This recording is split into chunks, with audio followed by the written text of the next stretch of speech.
Welcome everyone. Today we'll have a special video to compare two different accounts. So we're looking at a $15 account with Genshin pack versus a $20,000 Genshin pack USD account. And the comparison of the $15 account is my account.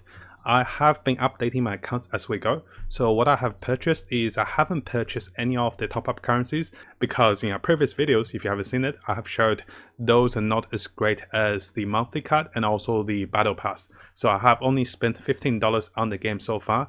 I do consider myself as a low spending player, so we're definitely leaning towards the free-to-play side. And the account we're comparing is going to be an account with all of the, the legendaries or the 5-star characters and lots of good weapons, etc. Now, because the value of the 20,000 account is so expensive, I have agreed to not share anything about the account, no player ID or whatsoever, because, it's a price of a car, pretty much a new car. So in order to provide you guys with a great summary overview, what I did is I asked a few questions, and some of those I kind of answered myself because I asked, whether they actually refilled the reason, and because they refilled all of them, so I know how much they refill. So I have asked some questions, I have made a summary, as you can see over here, with the Excel comparison. So on this bar, you'll see my account stats. On this bar, you can see some of the, well, we call it the whale account because that was the name or the jargon used for most of the gacha games. A big whale with lots of money. It's a joke. It's a positive joke there. So we'll look at the two stats. We'll look at a lot of things I asked and things we compared. And there's more things, even to the end, how much you spent, compared, and how do you enjoy the game, and etc.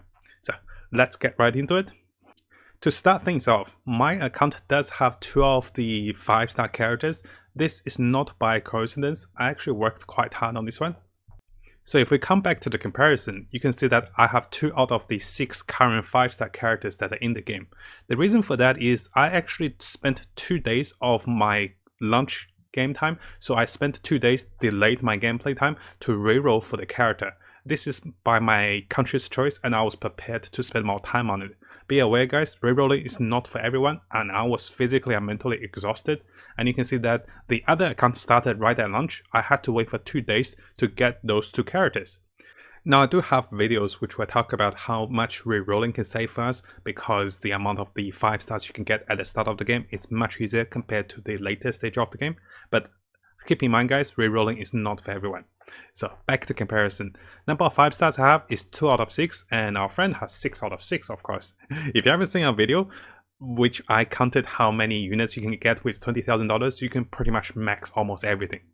And next part with duplicates of 5 stars. I don't have any duplicates. The only 2 I have are Jing and Venti, and I was fortunate enough to have those 2. Our friend has maximum Venti because of the limited banner, and at least 3 to 5 constellations for each of the units. So they're very powerful. If you look at the constellations, each of the points adds to the unit's survivability, damage, and synergies with the whole team. Next up, number of 5-star items. I do not have any 5-star items at the moment. So if you look over here, I only have 4 of the 4-star weapons, and those are the ones I'm currently using. I have 2 archers with Vessel and Venti. I have 1-hand swordsman with the Jing over here, 1-hand swordswoman, and I have a 2-hand claymore. So those are the weapons I got at the start of the game from my Gacha as I was rerolling for units. Our friend over here have at least 10 plus 5-star weapons from different kind. At the same time, those weapons are also duplicated. I didn't go too deep of how many duplicates of those weapons are because I don't think we need to compare more after knowing that I don't even have any of the 5-star weapons. Now currently I'm sitting on with 12 Intermittent Fate and about 14k Primogems saved up as pretty much a free play low spending player, because I know the Klee banner is coming. Got the name right guys. And I'm very excited to get her because I need a pile DPS. Usually it's quite hard to save up Primogems. I'll make a video on the weekly summary of what give me the most Primogems and how should I approach the game in the future guides. So currently I did save up quite a bit. And this is because I did not spend any of my Primogems ever since I got my Jing and Venti at the start of the game. So I only gathered about 4 or 3 times at the start of the game. After that I saved everything. Now our friend here have about 550,000 Primogems. Well, it's Genesis gems, but it can be converted into Primogems. What I got from the reply was, you get about 7,000 per 100 USD, and that add up to 1.4 million Primogems of Genesis gems, and of course spending here and there, there's about a third left with the bank, and that's quite a lot, right? The numbers actually went over a million mark at the start with his Primogems. Next up, we have the daily refills. I'm currently refilling at the 50 gem mark, so I'm spending 50 gem over here. I'll show you guys for the daily refills. If you haven't seen that video, I talk about how to maximize your refills with Risen. I think it is worthwhile personally to buy the 50 Primogems for 60 Risen because I want to rush for level 40 at least with adventure level for now. If you're saving all your Primogems, it's okay to not spend for it as well. And if you guys didn't know, the Primogems actually go up in cost as you refill daily. You can refill up to 6 times a day, so it goes from 50, 100, 100, 150, 150, and 200 eventually. So our friend here refills 6 times a day, and it costs him 750 Primogems a day to refill. It's got a lot to go through though.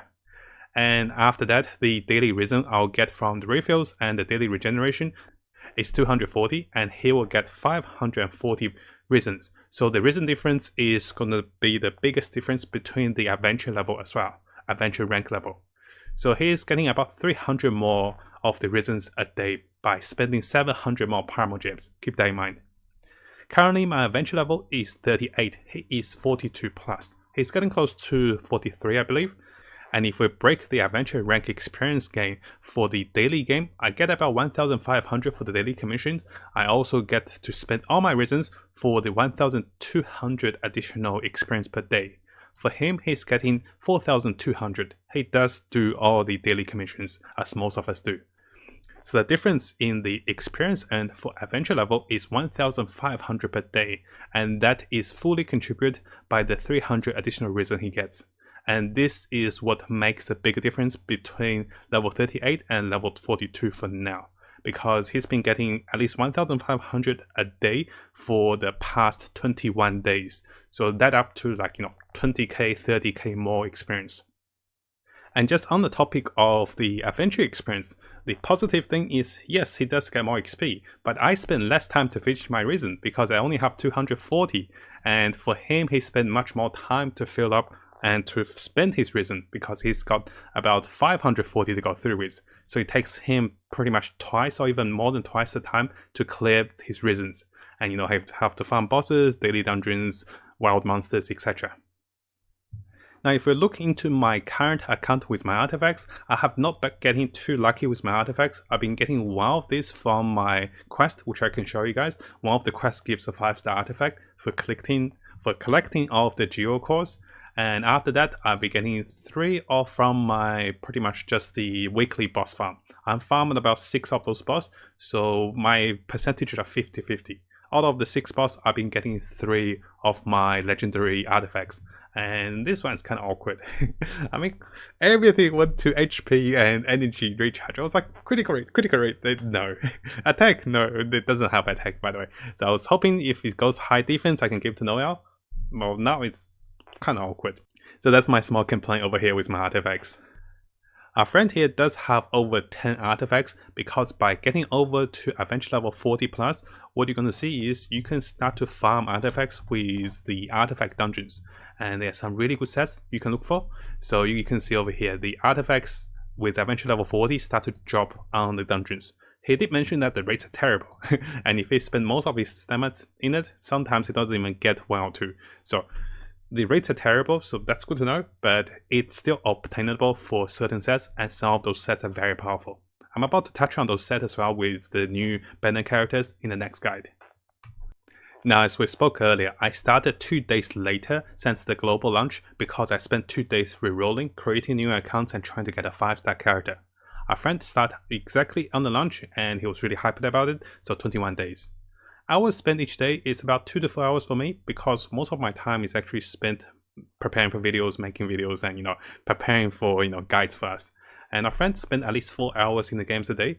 Well, he's on lockdown and there isn't that much for him to do. He'd love to spend more time, but the content is kind of drying up because he bought everything, he got everything, and he still spent about 4 hours a day playing the game. Currently with the game progression, I have found most of my quests, I've done it, and so did he. Next part, we'll go into some of the details with the account comparison. So the number of tags used. What are tags? Are those things you see on the minimap. Those help you to tell what things are, what monsters are. And you can see over here, our friend has used 55 of those. I've used 99 of those. Those are not a biggest indication because sometimes you can use 1 for 2 pretty much. And also for the spiral abuse, which is one of the endgame PvE content for the game. Currently, I'm only on floor 5 because I'm waiting for Cleve to build my second team. I'm not sure what characters I'll get with my Primogems, so I haven't built my second team yet. Our friend have enough team to make for 3 teams, and most of them are fully Constellation. He's currently on floor 9 because he doesn't really like it, so he didn't go further. So he didn't tailor make it. He's like, go make the guide for me, and I was like, I can't really make the guide if we're still floor 5. So I'm still delaying on the spiral abuse guides, guys, and eventually I'll make more guides for those. Next up with the farming routes. I have made our guide, if you haven't seen it guys, a 12 farming routes, not including most of the boss. He's got pretty much 10-ish farming routes and he have seen our farming guides, so probably he's gonna adopt into our farming guide and his farming guide. With the daily dungeon clear speed and also the boss speed, I'm looking at 2 to 3 minutes or 5 to 7 minutes. And he's looking at least 30 seconds quicker than me and at least a minute quicker than me with his characters and his gears. But keep in mind, there's always cutscenes, there's boss animations that you cannot skip. So there's innate speed. No matter how hard you hit, the boss will still be here for a while until you can loot everything. So that difference, it's not that much of a difference in comparison how quickly he can kill things. Next part I'm pretty proud of. I'll show you guys how did I make close to 2 million gold in a week. So currently I'm sitting on close to 1.9 million gold. And our friend here only has 100,000 Mora. This is not because he doesn't have much Mora, because he can buy a lot of Moras from, he can buy a lot of Mora in game. He told me, but I was like, wait, what? He's like, yeah, the Paramount's bargain shop, there's like Mora you can buy. I was like, you do? He's like, yeah, come over here. Like, I was like, oh, okay. So there's more Moras to be bought if you actually spend more money in the game, to my surprise. But he's been spending a lot of the Moras because he is over adventure level 40, and once he's over adventure level 40, there's so many things he needs to upgrade. Artifacts he's making to level 20. I'm still sitting on level 16, so for that reason he's spending lots of resources on those. And also keep in mind guys, don't bother buying the Mora with your saved up currencies, because if you go into the shop there, he did mention about it, it's only because he doesn't need his Stardust. Always go for those two. Don't worry about the Mora too badly, because those refreshes every month. If you have spare ones and those doesn't come back this month, just come back next month and buy them. So don't spend it on the Mora if, unless you spend quite heavily as our friend over there. And finally, we have a bit of the resource gathering comparisons. This is just me trying to show off because I've been gathering a lot of things. So minerals, food and potions, MNO cores, which I do have a video ready for you guys. I'll show you guys where to find them. So if you come over here, you can see your minerals, lots of minerals, and you can see lots of crystal cores, which I have a video to farm those. And I have lots of the farming materials. So this is just me trying to show off my stats. He doesn't collect them as much because he's too busy spending his resin and killing the bosses and doing other things. Now for the general summary. So I spent $15 USD in the game for now. He did say he's spent close to 20,000, not exactly, because he doesn't count after after he swiped so many times. So the difference in dollars is pretty much other than $15, just this minus that, and the percentage difference is quite massive. Just to compare, so there is a big difference in how much we spent. But if you come back over here guys, and if you compare all the stats, there isn't that much difference to justify the big difference over here. I would say there's like 3 or 4 times difference maybe, or even 5 times difference. But 5 times difference on $15 is like $75, not $20,000. And this guys is very important. This is why you don't want to overspend in the game. I'm loving the game and finding so much joy in playing the game, checking things out, and my current enjoyment level with the game is about 9.5. I did ask about the ranking for enjoyment level out of 10, so about 8.5 over here for him. And the reason why is, well, I'm not too happy with my artifacts. The bosses are not dropping them, so there goes to the 0.5. And also when they drop them guys, they don't give me the right stats. I was like, what? I don't need that kind of feeling. So it's more RNG related, but that's the fun part for the game as well. For him, it's more like a first world problem. There's too many things to do. There isn't enough things to do. There's too much reason to spend. There's not enough time to finish the reasons. slowly it's becoming a chore because he has to come back every day to spend all the 540 reasons. It's okay once or twice or maybe a week or two, but he's kind of worried that he has to do this for the rest of the months and years to come with the game. But for me, it's more like a luxury to spend on the first set of reason refill for the 60. The rest of it, I need XP and I need to farm my things. So I'm actually really happy to spend my reason. I always go back to the game, and as making videos, sometimes I'm stuck on 120. I was like, no, 120. So I'm really happy to check my reason and spend them wherever I can. Now to summarize our comparison video, you can see that I am quite fortunate with my account, and being having 2 out of the 6 5-star characters, I can enjoy all parts of the content. I have cleared all of the quests I came into, I can play 2 to 4 hours no problem every day, and I don't spend that much time spending on the daily reason clears, and I can still save up some Primogems as a low spending player. Our friend over here has abundant amount of resources, a lot of characters. The biggest difference between the 2 accounts on top of the Primogems is going to be the Spiral Abuse floor clear. Those are nice, but keep in mind, until floor 9 and plus, you do not get additional reward every 2 weeks, guys. The difference of the extra Primogems he gets is about 100 or 200 more than me every 2 weeks. For him, it's not a big deal. For me, I can accept it because I'm not in a rush to clear this part of the game. As long as I can get to floor 8, I'm happy, and eventually I'll progress further with that. And finally, guys, you can see there isn't that much difference in terms of all the in-game content for me and him between the 2 accounts, but there's a massive difference with how much we spend. If you do have trouble with the difficulty of the game, if the game makes you want to spend, I do recommend coming back to this particular video, which will be really helpful on the psychological part, on the mental part, and how a gacha game operates to promote spending. And it's really helpful. If you're new to gacha games, definitely check it out. And of course, I'm having so much fun with the game, not only because I'm playing the game, but also I have the opportunity to make videos and guides for everyone. You can see that I'm making multiple videos a day, and I'm also tired, but I'm also really excited.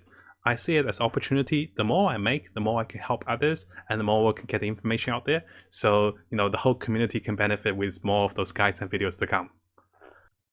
Now, if you found this video helpful, make sure you subscribe and also turn the little bell on for the latest news. I'll be looking towards to make more builds, guides, tips, and news and event updates for us as we come further into the game. And as always, I wish you guys the best of luck with Genshin and have the most fun in exploring this wonderful world.